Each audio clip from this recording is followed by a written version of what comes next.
Когда-нибудь у выжженной снарядами земли вновь забьется сердце.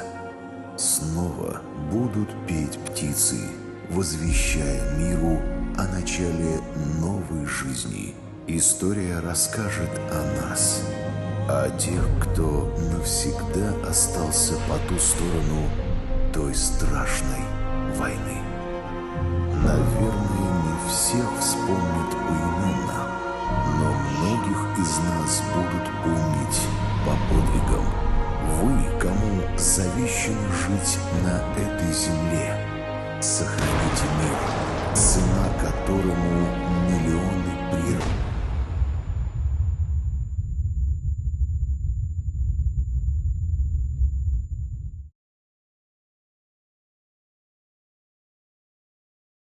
Здравствуйте! Сегодня я представляю вам премьеру короткометражного художественного фильма, который снял молодой кабардинский режиссер Анзор Имкужев. В главной роли в этом фильме снимался наш соотечественник, молодой кинематографист, студент второго курса Денис Авицба. Денис, мы с тобой знакомы давно. Я тебя знаю как творческого человека. Ты у меня ассоциируешься всегда или с фотоаппаратом, или с кинокамерой, поэтому твое участие как актера в этой работе меня очень удивило. С кинематографом я познакомился благодаря своим родителям. Отец у меня режиссер, мать журналист, и каждодневные разговоры о кино, старые фильмы и работы моих родителей. Я варился в этом по факту с детства. И какая-то любовь начинала зарождаться еще в садике даже у меня. Я любил брать камеру отца, баловался, снимал. Потом это было таким увлечением моментами. Я думал, что это пройдет со временем. Но любовь все нарастала, нарастала. И вот я полюбил кинематограф и понял, что я хочу пойти в кино. На самом деле, с самого начала я хотел даже быть актером. У меня проскальзывала та мысль, что я хотел сниматься в кино. Но потом я понял, что мне больше нравится руководить процессом. То, как отец на съемочной площадке мой работал, меня это всегда воодушевляло. Он смог объяснять операторам, всем, как нужно снимать, актерам, как нужно вести себя в кадре. И, наверное, в тот момент у меня возникла любовь к режиссуре. Да и моя мама всячески поддерживала мои стремления стать режиссером. Ты меня очень удивляешь, потому что я всегда думала, я видела твой такой творческий потенциал, видела, с каким интересом, с какой любовью ты снимаешь и телепередачи, и кино. Ты у меня работал как оператор в моем игровом фильме «Волк» и снял одни из основных кусков ручной камерой. Никто бы не догадался, что это снимал еще ребенок, тебе было 15 или 16 лет, да, по-моему. Вот расскажи, пожалуйста, как так получилось, что вот свою премьеру в Абхазии ты представляешь как актер? С самого начала мне самому не верилось. Я думал, я приеду в Абхазию и покажу свою курсовую работу, либо дипломную. Но судьба распорядилась тем, что я стал сниматься в фильме. Как это произошло? Мне позвонила моя подруга с института и сказала: Денис, приходи, режиссер ищет актера. Я усмехнулся, сказал: ну, я в актеры нет. У вас уже был курс актерского мастерства на твоем курсе режиссерском? В тот момент уже, да, мы проходили элементарное ПФД и какие-то... Что такое ПФД? Память физических действий. У нас был предмет речь, культура и техника, но как игра, как такового не было на сцене. То есть мы проговаривали чистоговорки, стихи, но как игры, как такового у нас не было. То есть опыта у тебя не было вообще никакого? Ну, какой-то был, когда я играл у своих однокурсниц где-то, и либо же друзья попросили просто в какой-то короткометражке посниматься. Ну, такие немногочисленные роли, и не первого плана уж точно. И ты решил пойти просто на кастинг? Да, просто вот так вот решил, а вдруг? Ну, а вдруг? На самом деле, да, я подумал, а вдруг, в принципе, я же в детстве хотел. Ну и...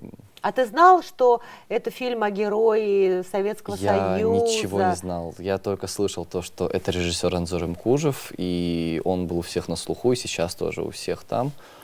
И все его очень хвалили. Я подумал, ну почему бы нет хотя бы познакомиться с режиссером?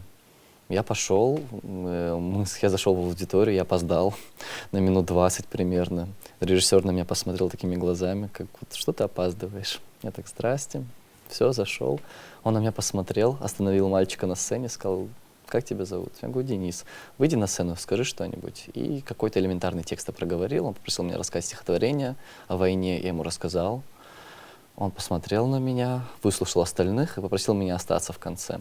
Фотографировал меня и потом в конце, уже в самом конце кастинга сказал, я тебе позвоню. Мы с тобой поговорим. Я говорю, хорошо, без проблем. Ну, как такой надежды, что меня возьмут на главную роль, не было. Ну и что было дальше? Этим же вечером мне позвонили и сказали, вы будете главным актером у нас. Позвонил Анзор и сказал, поздравляю тебя, ты прошел кастинг. Когда ты узнал, что это фильм о герое Советского Союза? Когда уже мне предоставили сценарий, и я прочитал его, я посмотрел, узнал, мне Анзор, мы встретились, обговорили все тонкости, как, что, почему, и я только тогда уже узнал, что мне выпала доля исполнять роль главного героя Советского Союза. Это было очень серьезным и ответственным заданием для меня. Я смотрела работу, и меня удивило, насколько ты через себя пронес какой-то стержень вот этого героя. В тебе режиссер увидел некий такой пластический больше, вот не актерский, почему я тебя столько спрашивала, было ли актерское мастерство и так далее. То есть в твоем пластическом облике, в твоих каких-то жестах, в поведении он увидел вот этот вот стержень мужчины. Герою, я поняла, так и было, столько же, там 21 или 22 года, 21. Да? Даже вот эти короткие планы, которыми снят твой персонаж, не до конца отыгранные, в целом складывается вот этот образ этого героя, и ты понимаешь. На самом деле было очень сложно именно осознать, что ты играешь именно его, и вообще сама вся ситуация, когда ты остаешься один в окопе, и все твои близкие помощники находятся где-то там далеко, а ты остаешься один, и ты должен хоть как-то держать оборону. Ну, было сложно через себя это пропустить, так как я не был в такой ситуации, но благодаря истории моей матери о том, как мои деды воевали, то есть у нас все же остатки войны в нашей семье остались. И по рассказам отца о войне, матери, от ее отца. Вот я знаю, Денис, что в семье твоей мамы была страшная трагедия. Это 4 сына, да, твои прадедушки, 4 человека не вернулись с Великой Отечественной войны. Я знаю, что ты написал сочинение об этом, когда еще был ребенком и получил гран-при и все прочее. Да, маме очень сложно вспоминать эти моменты, да, и она мне это рассказывала в таких красках, что я по ее рассказам я почти что там был, когда все праздновали то, что закончилась война, а мои бабушки и дедушки оплакивали на могиле их. И поэтому это оставило след какой-то. И, наверное, именно поэтому я как-то попытался и, наверное, кажется, смог даже прочувствовать эту всю атмосферу. Как вообще это происходило? Я оставался один в обнимку с винтовкой в окопе, в холодном окопе. Сам режиссер мне всячески помогал, советовал, говорил, как лучше, попробуй подумать так, сделай вот так, отыграй вот так. И мы экспериментировали. И я думаю, благодаря этим экспериментам я... То есть было несколько вариантов, было много вариантов, помимо того, что мы увидели в работе. Пробников было много, но сценарий был один. Ты же будущий режиссер. Я думаю, в процессе работы со сценарием уже для себя как режиссер сам выстраивал какую-то линию этого образа. Правильно я говорю? Да. Я как только получил сценарий, я концовку избегал, я ее не читал. Когда тебе дали читать сценарий этого фильма, не дочитал его до конца, получается. Финал ты не прочитал. Нет. Я догадывался, на съемочной площадке режиссер там пару раз упоминал этот момент, но когда речь об этом заходила, я отворачивал голову и уходил в сторону. Я не хотел почему знать. ты так поступил? В какой момент ты решил, все, дальше не читаю? Это связано с каким-то твоим восприятием и образом? Я не хотел знать конец. Просто не хотел. Мне самому нужна была интрига. Я не должен был знать, что было в конце.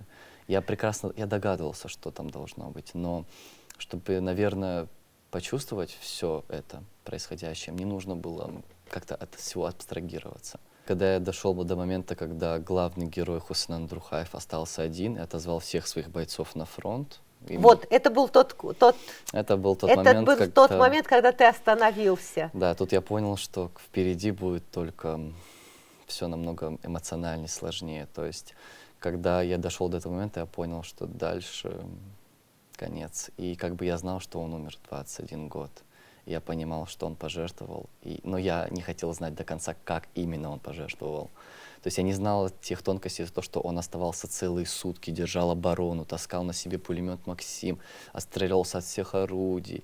То есть это я узнал только на съемке, когда мне уже сказали, ну, концовка, последние дубли, я открывал сценарий, смотрю, понимаю, что да, я был прав, кажется, вот так все и закончится. И в тот момент я уже по-настоящему со страхом в глазах начал все это делать. И этот пулемет, который я тащил, сам режиссер специально меня вводил в такую атмосферу, он не говорил мне, где все спрятаны заряды. И некоторые взрывы, о которых я, к сожалению, не знал, были прямо у моего лица. Я, само собой, пугался. Я оглох на левое ухо почти на 30 секунд, когда я проползал по земле, и там была линия снарядов. Там был не один, а несколько снарядов. Я оглох, пытаюсь ползти, вижу сзади камеры, режиссер говорит: ползи, ползи, давай, давай. И я уже, знаете, со страхом даже полз. Я боялся, а вот где-то вот по-любому еще где-то спрятан снаряд. А вдруг по-настоящему, я да? вот по-настоящему боялся, пока я полз к пулеметчику, я думал, где сейчас рванет. Теперь понятно, откуда эта естественная, реальная реакция была у тебя. Давай уже будем завершать наш разговор. Я думаю, что мы с тобой обязательно встретимся в проекте, посвященном именно кино, и уже с твоей режиссерской работе, и поговорим более подробно и о профессии, и о кино. А сегодня все-таки мы посвящаем этот показ 9 мая, Дню Победы. И мне бы очень хотелось от тебя услышать, как от молодого человека, от человека уже, наверное, 4-го поколения, насколько это вообще на твою жизнь, как ты думаешь, повлияло. Когда твой герой кричит, что он кричит? Я буду жить. Я буду жить, идя на смерть, да? И это было и сделано, и сказано. Что-то должно было с тобой произойти по-человечески тоже. Для меня лично это был, во-первых, большой опыт, во-вторых, переоценка ценностей, как минимум. Я понял, что люди молодые шли реально на войну и реально умирали. То есть 21 год, он почти мой ровесник. И он совершил большой героический поступок для всей страны. Поэтому, наверное, что-то во мне тоже изменилось после этой картины. Я не сомневаюсь. Внимательнее к тебе присмотревшись, вижу в тебе вот этот стержень. И мне это очень приятно. Я желаю зрителям хорошего просмотра и еще раз поздравляю с большим праздником 9 мая.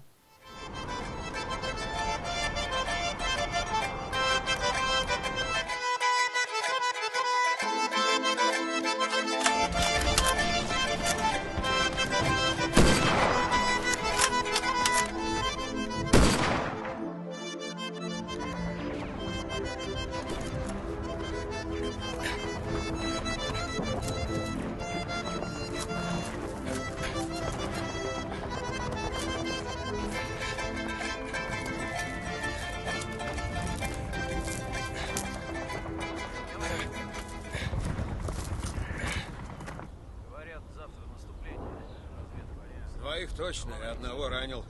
А ты? Не знаю. После 3-го сбился. Они падали, вскакивали, бегали, ползали, потом опять падали. Ты молодец, Коля. Вы все молодцы. Отлично выполнили задание. Вот вы, товарищ политрук, нас хвалите, а сами скольким немцам сегодня похоронки выписали? Товарищ старший лейтенант. Все живы? Так точно. Хусен. По данным армейской разведки, немцы потянули на наш участок фронта несколько элитных дивизий. Среди них Адольф Гитлер, Викинг и Великая Германия. Удержать высоту любой ценой. Удержать высоту любой ценой.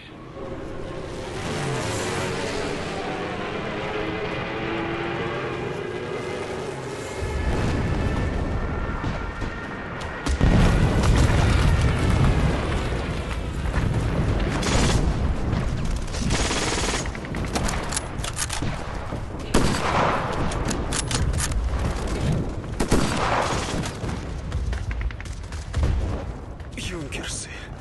Весь взвод. Я один ранен.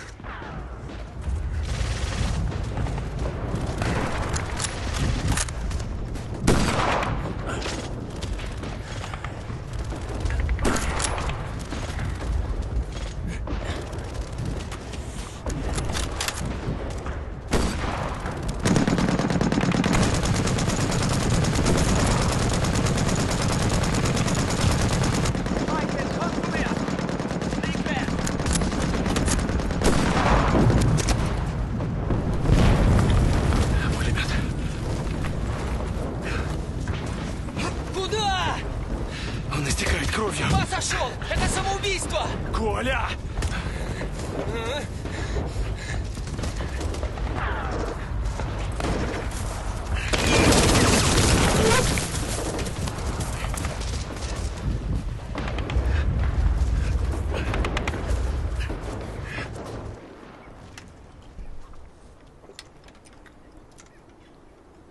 Потеря и правда огромная. Как он? Жив, но без сознания. Ты ранен. Царапина. Хусейн, тебе нужно в госпиталь. Ему нужно в госпиталь. Ему еще 2 десяткам солдат. Хусейн, Я в порядке. товарищ младший политрук. Товарищ старший лейтенант, разрешите обратиться? Обращайтесь.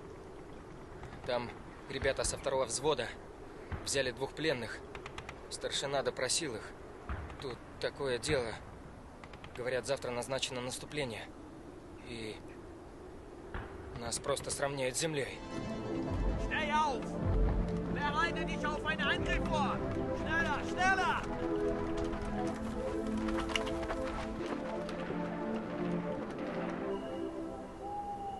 Немцы планируют масштабное наступление. Так что на вас вся надежда. Пулеметы должны работать безотказно. Товарищ политрук, командир роты зовет. Не подведи. Так точно. Товарищ старший лейтенант. Хусейн, присядь. Надо поговорить. Немногие из нас переживут этот день. Я еще раз допросил пленных. Немцы получили приказ прорвать оборону, не считаясь ни с какими потерями. Ну, а наш приказ ты знаешь.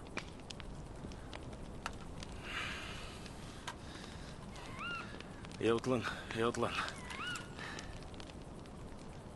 Что это значит? Будь мужчиной или умри. Так у нас говорят.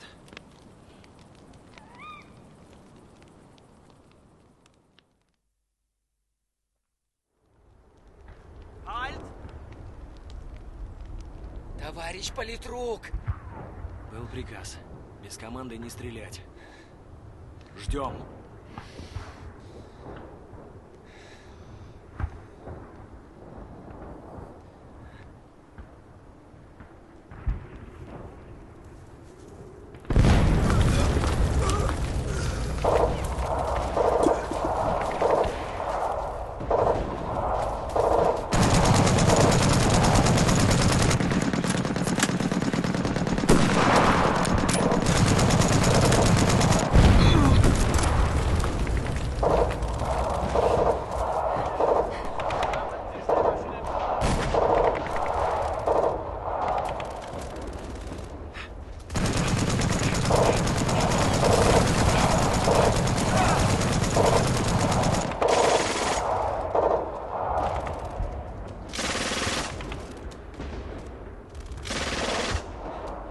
Отставить огонь!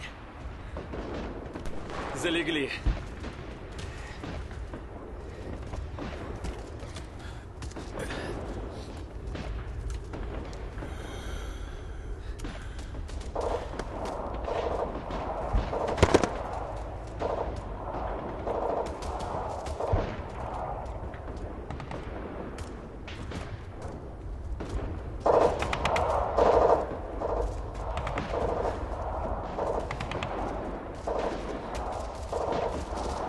Надо беречь патроны. Да, надо. Уже 5-я атака за сегодня. Связь! В командный пункт попала граната. Какая к черту связь? Что делать, командир? Оставаться здесь нет смысла. Высота потеряла свое значение. Надо забрать всех раненых. Отступайте. Коля, ты старший.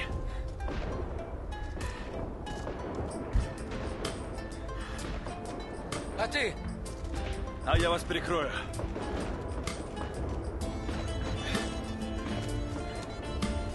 Товарищ политрук, я останусь. Вам нужно уйти с ротой. Вы командир, вы ранены. Это приказ!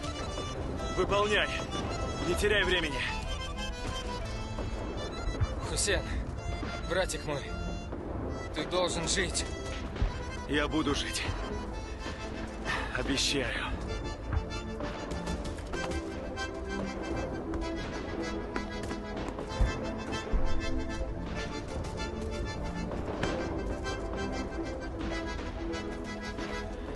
По крайней мере, столько, сколько понадобится на ваше отступление. Что ты сказал? Я говорю, оставь мне 2 противотанковые гранаты. Уходим.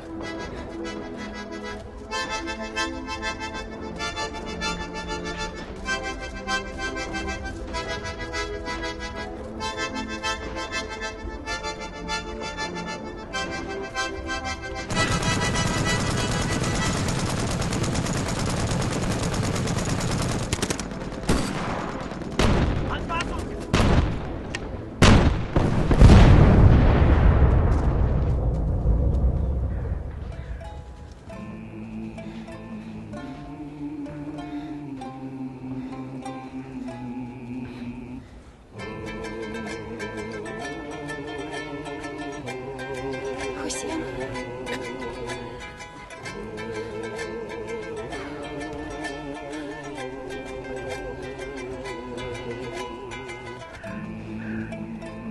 Катя! Кать! Ну. Он остался там, чтобы прикрывать наш отход. Почему вы его оставили? Почему он остался там? Почему? Катя! Вот ты где. Вы уж простите мою дочку. Квартировал у нас Хусен. Привязалась она к нему. Хороший он, добрый.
Ну что, стреляет еще? Значит, жив наш чернявенький.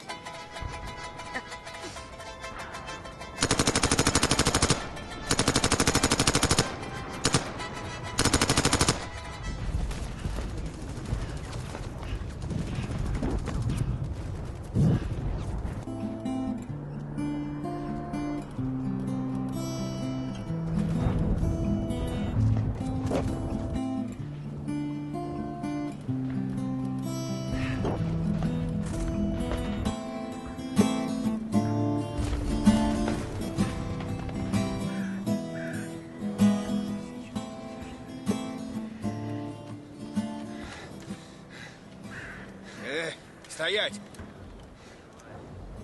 Ты куда? Он там один. Один против своры злобных псов. А мы... А мы? А мы выполняем приказ. Ну не могу я так. Понимаешь? Не могу. И я не могу. Но я делаю. Он остался там, чтобы ты жил. Чтобы они жили. Чтобы дальше этих гадов били. И ему надо продержаться несколько часов, пока мы не дойдем до своих.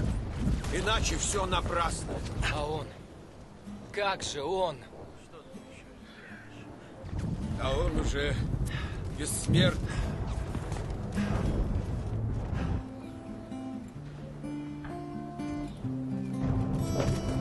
Blieb nur ein Stück da.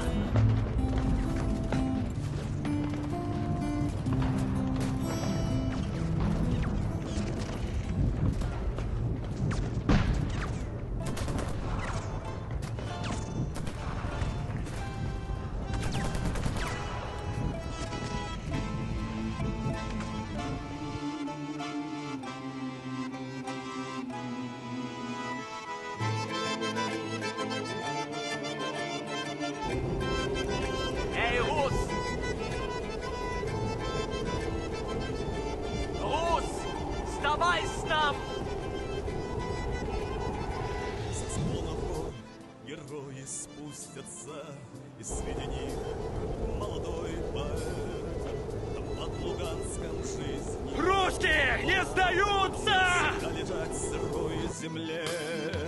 Он родом из аула Кордова, по крови он адык. И в 21 год бессмертие шагнул он подвиг совершив. Не подпускал мысль отчаяния, врагов отвагой удержал. И сутки продержал осаду он, атаки духом отражал.